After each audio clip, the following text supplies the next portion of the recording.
USA Radio News with Tim Berg.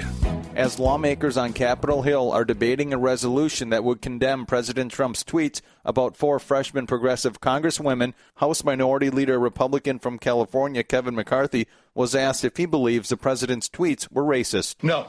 And I do not believe the Speaker of the House was racist last week either when those individuals on her side of the aisle who are claiming the president is racist, when they claim she was racist either. As far as how the congressmen will be voting on that resolution? I will vote against this resolution if you're asking.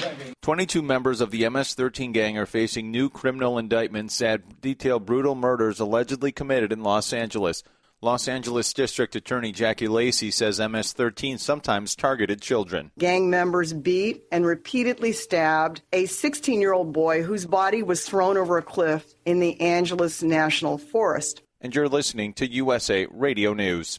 The head of Facebook's new digital currency division is trying to address lawmakers' concerns. Arizona Republican Senator Martha McSally says Facebook likes to talk a big game. How do we know that this isn't going to change? And how do we know you're actually going to do that based on your track record of failing and violating and deceiving in the past? A week of events to remember a huge first for humankind has begun. USA Radio Network's Chris Barnes has the story. Liftoff on Apollo 11. As events began to mark 50 years since the historic first mission to the moon, the Apollo 11 astronaut Neil Armstrong's spacesuit went on display at the Smithsonian's National Air and Space Museum in Washington, D.C. for the first time in 13 years. And as it did, Vice President Mike Pence was on hand, saying of the mission, "It was a contribution to the life of this nation, to the history of the world." Armstrong died in 2012, but the surviving Apollo 11 crew members are taking part in anniversary events at the Kennedy Space Center all week. USA Radio News. Speaking at the White House today, President Trump says that Honduras and Guatemala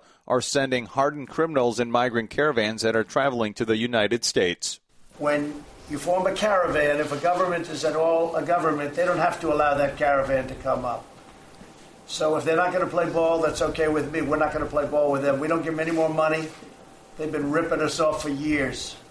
We were giving them hundreds of millions of dollars like fools for years. And all they did is send us up. A lot of people caused a lot of problems, and a lot of the people in those caravans were criminals. The president's comments there as the Trump administration announced plans to curb asylum claims. As students gear up to go back to school, families plan to spend more than ever on supplies. USA Radio Network's John Clemens reports. In a survey of over 7,600 consumers, the National Retail Federation reports those supplies ranging from pencils and backpacks to computers and dorm refrigerators is at an all-time high. Mark Matthews is with the National Retail Federation. Consumers overall say they're going to spend about $1,673 on both back to school and back to college. That breaks out into spending for back to school of about $697 and for back to college about $977. Total spending for families for K through 12 and for college combined is estimated at $80.7 billion. For USA Radio News, I'm Tim Berg.